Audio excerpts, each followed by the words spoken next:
بسم الله الرحمن الرحیم.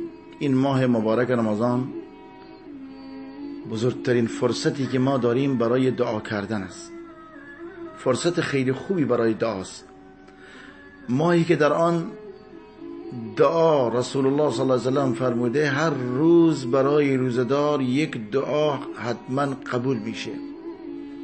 هر روز، هر شبانه روز یک دعا تضمینی است. یعنی این یک دعا وعده داده شده که روز یک دعای شما حتما قبول میشه. اگر ما با آیات رمضان و آیاتی که درباره روزه آمده توجه بکنیم، الله چه میفرماید؟ شهر رمضان الذي انزل فيه القرآن هدى للناس و بینات من الهدى والفرقان تا آخر آیه. فمن شهد منكم الشهر فليصمه ومن كان مريضا او على سفر فعدة من ايام اخر يريد الله بكم اليسر ولا يريد بكم العسر تا آخر آیه. ولتکمل العدة ولتکبروا الله على ما هداكم ولعلكم تشكرون. خب ادامه آیه الله چه میفرماید؟ و اذا سألك عبادي عني فإني قريب اجيب دعوة الداعي اذا دعاني فليستجيبوا لي وليؤمنوا بي لعلهم يرشدون. الله اکبر. چه ربطی داره که بعد از رمضان، آیات رمضان که الله فرموده که ماه رمضان قرآن در آن نازل شده، ماه هدایت است برای مردم، آیاتی آشکار است، ماه روزه است، بعدش الله میفرماید و اذا سألك عبادي عني فإني قریب. اگر بندگانت من از تو ای محمد درباره من سوال کردن، فإني قریب، من نزدیک هستم. اجیب دعوت الداعی اذا دعاني، هر کسی که دعا بکنه، از من چیزی بخواد، من دعاش قبول میکنم. فلیستجیبوا لی، اینا هم فرمان مرا اجابت کنن. ولیؤمنوا بی، به من ایمان بیارن. لعلهم یرشدون، تا اونها مورد ارشاد و راهنمایی قرار بگیرن و اونها هدایت بشن، به رشد برسن. ربط این آیه به این ماه مبارک رمضان چیه؟ چون ماه رمضان ماهی فرصتی است برای دعا کردن. برادران عزیز، سرتون رو درد نیارم، از دعا کردن در ماه مبارک رمضان غافل نشید. اوقات گرانبهایی است که از دست میره متاسفانه.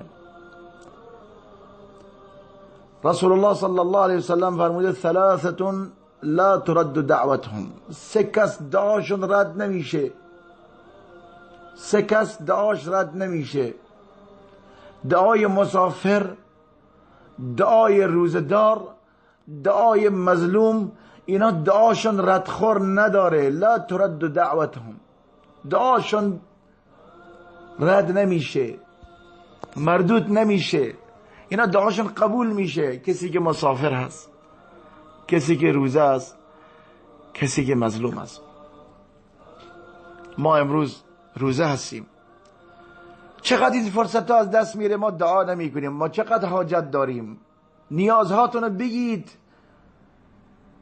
در دعا کردن بخیل نباشید برادران من، خواهران من. در دعا کردن بخیل نباشید. الله سبحانه و تعالی کسی که دعا نمیکنه الله او را دوست نداره، الله بر او خشم میگیره. من لم يسأل الله یغضب علیه، لیس شیء اکرم علی الله من الدعا. هیچ چیز برای الله از دعا عزیزتر نیست، چون دعا اوج ذلت، اوج نیاز است، اوج نیاز دعا. بنده که دعا میکنه محتاج، خودش را محتاج میدونه.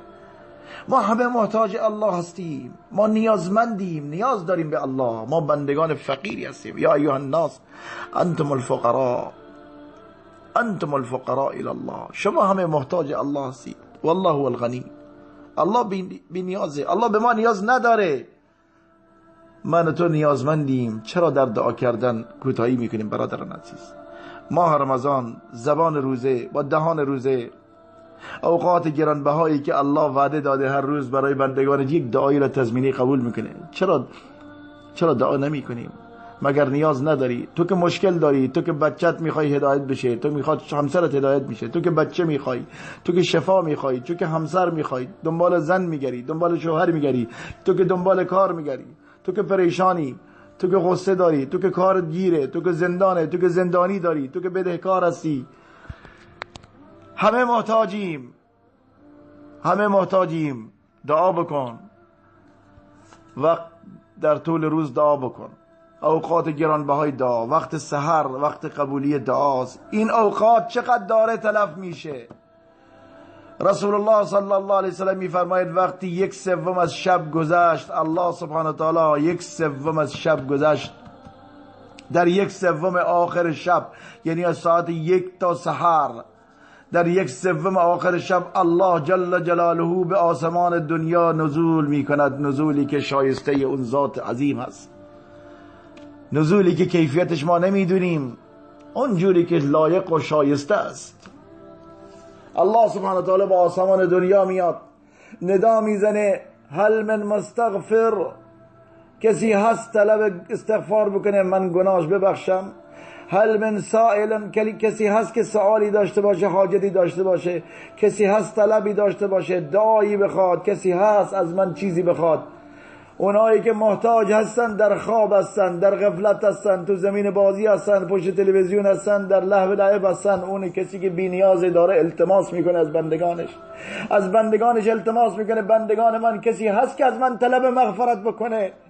تویی که گناه کردی، این لحظه عزیز گرانبهای نیمه شب چقدر داره تلف میشه. در این لحظات چقدر عمر شب بیداری هست، پشت تلویزیون، در زمینهای بازی، پشت نمیدونم واتساپ و فیلم و تلویزیون و کارهای بیهوده. الله در آسمان دنیا داره ندا میزنه بنده من هل مستغفر، هل من سائل، هل من تائب، کسی هست توبه بکنه من توبهش قبول بکنه؟ کسی هست طلبی داشته باشه، حاجتی داشته باشه، کسی هست استغفار بکنه؟ دعای نیمه شب، اوقات عزیزی که دعا قبول میشه در سحر چقدر تلف میشه. این اوقات از دست ندید. وقت سحر دعا قبول میشه، بین اذان اقامه دعا قبول میشه، بعد از نمازهای فرض دعا قبول میشه، در طول روز تو سجده دعا بکن، در سجده هستی دعا بکن. اقرب ما یکون العبد الى ربی و هو ساجد، نزدیکترین جایی که بنده به الله نزدیک است در حال سجده است. فاکثروا فیه من الدعاء، رسول الله فرموده دعا زیاد بکنید. فقامن ان یستجاب لكم، خیلی امید هست دعا قبول بشه. در با دهان روزه دعا بکن، در حال سفر هستی دعا بکن، وقت افطار دعا بکن، نیم ساعت قبل از افطار خودتو فارغ بکن. خواهر مسلمانی که داری تو آشپزخانه داری افطار آماده میکنی، همونطوری که داری افطار آماده میکنی همون لحظه زبانت به دعا باشه، دعا بکن. قبل از افطار دعا بکن. و الصائم حین یفطر، و انسان روزدار و هنگامی که افطار میکنه دعاش قبول میشه. وقت سحر، وقت افطار، بین اذان اقامه، در طول روز، در سجدهات دعا بکنید از الله سبحانه و تعالی بخواید، دعا قبول میشه. دعا بکنید با ایمان، با یقین دعا بکنید. ادعوا الله و انتم موقنون بالاجابه، یقین داشته باش که دعات قبول میشه. با شک دعا نکن، دعات قبول نمیشه. شک نکن، یقین داشته باش. اللهی که فرموده ادعونی استجب لكم، دعا بکنید، خلاف وعده نمیکنه. الله فرموده دعا بکنید، مرا بخوانید، من دعای شما را اجابت میکنم. دعات گم نمیشه، دعات ضایع نمیشه، یا قبول میشه با چشم خودت میبینی، یا بلای از سرت دفع میشه، یا برای آخرتت ذخیره میشه. دعا در هیچ وجه، هر کی دعا بکنه برنده است، ضرر نکرده. دعا بکن برادر عزیز، خواهر عزیز. با دعا کردن عزت تو بالا میره، الله از تو راضی میشه، الله از تو خوشحال میشه و برای تو اجر ثواب نوشته میشه. الله سبحانه و تعالی تو را حفاظت میکنه. دعاها در حق فرزندانت، پدر مادرت.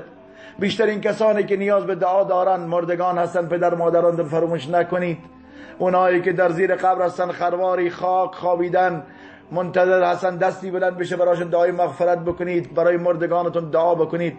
دعا پشت سر برادر مسلمان در غیبش، در غیابش دعا قبول میشه. بیشترین دعایی که امید است قبول بشه دعوت اخیه بظهر اخیه، دعوت اخی المسلم لاخیه بظهر الغیب. دعای برادر مسلمان یا خواهر مسلمان برای برادر و خواهر مسلمانی در پشت سرش، در غیبش، در غیابش. الله سبحانه و تعالی ملائکه عند رأسی ملک موکل، بالای سرش ملائکه موکل الله میفرسته. هر دعایی برای برادر مسلمانت کردی ملائکه میگه آمین و لک بمثلی آمین، و این دعا برای خودت هم قبول میشه. اگر میخواد دعات بیشتر قبول بشه، زودتر قبول بشه، دعا برای مردم بکن. دعای برای کسانی که بدون اطلاع از اونها در خلوت خودت برادر مسلمانی مریض هست، پریشانی داره، مشکل داره، غم داره، غصه داره، در هر کجای دنیا براش دعا بکن. دعا برای مردم بکن پشت سرشون، الله اون دعا برای خودت هم قبول میکنه. در دعا کردن کوتاهی نکنید. الدعا هو العباده، بزرگترین عبادت در رمضان، در غیر رمضان. در دعا کوتاهی نکنید برادر عزیز، خواهران عزیز. دعا زیاد بکنید. ماه رمضان ماه قبولی دعاست. از الله بخواهید که ما را مغفرت بکنه، ما را از جهنم آزاد بکنه. آیا میدونید در هر شب رمضان الله بندگانی را از جهنم آزاد میکنه؟ آیا میدونید الله وقتی کسی را از جهنم آزاد کرد دیگه هرگز بر نمیگرده به جهنم؟ وقتی کسی گردنش آزاد شد یعنی برای همیشه آزاد میشه. کسی که از جهنم الله او را آزاد کرد برای همیشه آزاد میکنه. با یک دعای شما شاید امتی از عذاب جهنم نجات پیدا بکنه. برای امت محمد صلی الله علیه و آله دعا بکنید. برای مسلمانانی که پریشان دعا بکنید. برای مسلمان مؤمن زن مردش دعا بکنید. من استغفر للمؤمنین والمؤمنات، کسی که برای مؤمنین مؤمنات زن مرد مؤمن دعا استغفار کرد، الله سبحانه و تعالی به اندازه تعداد هر چه مؤمن در روی زمین بوده و هست الله براش اجر و ثواب نمی نویسه. الله اکبر.